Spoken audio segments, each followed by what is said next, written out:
So when it comes to, so I'm in a lot of Facebook groups, single mom Facebook groups, narcissistic Facebook groups. And every once in a while, probably once a week, there's some crazy post that goes up of a woman who is very upset that she's alone with her children, single mom, afraid to date, always dating narcissists, whatever it is. And there's this, and this has been around since like I was 15. You could probably say the same thing since you were 15. This whole thought of all the good ones are gone. And it's so interesting to me because it's like no matter when I went into the dating world several times throughout my life, there was always good men. I don't know. I don't know. So I don't know what these people are talking about, but I feel really bad for them. So what do you think it's maybe I had somewhat of a list? I mean, obviously I fell into some pretty bad arms a couple of times because of my past is abuse. However, do which my story is actually interesting because I actually met really nice men. Like I think back and I'm like, wow, but ran away from them.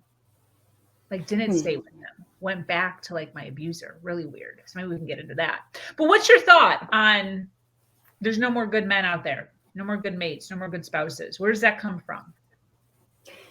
That's funny that you say that. I did a stand-up routine one time. It was just kind of a bucket list. I want to do a stand-up comedy routine, and I did it. And one of the things it was about dating in your 40s, because of course, I was in a shit show of relationships until my 40s. And I remember one of the things I said was, dating in your 40s is like picking the least bruised apple out of the dumpster. And I think everybody has that mentality. When you have that mentality, it's saying to you, that's because you're not attracting the thing you want yet because you don't view yourself as worthy of the good ones yet. And you, like me, I was always, there's this silly thing that we did in our youth, and it's like the bad boys. Like I always wanted the challenge. And people tend to think good guys aren't a challenge. My husband's a challenge, but he's also a really good guy. And in the areas that he's challenging, it's not detrimental. As far as my past relationships were detrimental in the challenges where there were addictions and narcissists and all that. But my husband's challenging in that we have different views on organization. We don't even like talk about the garage because, if I move one thing, he knows I moved it. So there are good men left. The problem is what you have to recognize is in yourself is what am I attracting and what am I screening? My girlfriends used to say when I was single, how do you always get such good dates? And I did, like you. I got great men. And I used to say, you're great. You're just not great for me. But I'm happy that I got to meet you. One of the roadblocks or limiting beliefs, I have a client who's in that mind space of, I'm tired of being alone. I'm tired of going on these dates. I'm frustrated with what I'm getting. And every time I go on a date, I just keep thinking, oh, it's not going to end up being what I want.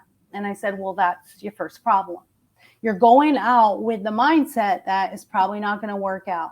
Or you're going out with the mindset of this needs to be the one. Instead of just going out with ease and fun and saying, what am I going to get from this experience? I'm going to get a dinner out of it. I'm going to have some good conversation. I'm going to meet someone I never met before. I'm going to take a little nugget away from it. But it's not dire that every date has to end up in your forever. If you view it as, I'm going to keep sorting and sifting and figuring out what I want in my perfect person. And I always say each date, you take a piece of this guy and you take a piece of this guy and then you put it in a bag, you shake it up, and then you'll meet your perfect person. So they're not being discerning enough when they're dating. So this is really good, a good segue into the different types of dating. And the dating world is way different now than it was. There's apps that are just hookups. If you want a long-lasting relationship, get off of the hookup sites, right? If you go on free dating sites, get what you pay for, right? You're going to get, lower quality, I believe. And you have to invest in yourself. And the investment is the time to determine, do I want to spend energy? Do I want to spend time? Do I want to take time out of my life to go spend with this person? Yeah. So the guys that message you and, hey, baby, what's up? Okay, first of all, my first rule was anyone who said, hey, beautiful, you're so beautiful, you're so pretty, I love your eyes, you have the best smile. Okay, you're not looking at who I am, you're only looking at what I am, first of all. Delete. Yep. Same. Yep. I love that. Cool. Okay, good. Delete. Awesome. I did the same exact thing. Okay, what else? Number 2, I love humor. And if you come at me on a website or on a dating site, you better mention something in my profile. Yes, same. Yep. I love that. Because then I know you didn't just look at my picture and go, hey, let me hit this one up. You said, let me see what she's about. And then you took the time to let me know you read about me. You took some time. So, hey, there's one brownie point. You took some time to kind of be humorous, to be clever, to stand out. I like the standouts. There's 100 men that want to say, hey, beautiful, hey, pretty, how you doing? How you doing? And then there's the 5 that reach out and say, hey, I noticed you love dogs. I have a dog. I have 2 dogs. I go to the beach and I run with my dogs. I'm like, cool. You want a connection. You want a real connection. There's quality. Yeah. 4, take time to talk to them. Do not just be like, oh, cool, that's a cool connection. And he's like, hey, do you want to go out to coffee tomorrow? Nope. I'm not wasting my time until I know for sure that we've got more in common. And I had a thing, and you're allowed to have your things. Okay. Your things are your little idiosyncrasies. I have a spelling thing. I am a grammar Nazi. And I like that. Yeah. I like that. So they needed to be able to spell and make a full sentence and punctuate. And because if you're doing that writing when you have time, I can only imagine when I'm out in public with you how you speak. So you need to be able to communicate well. My husband and I talked for 4 months before I would go out on a first date with him.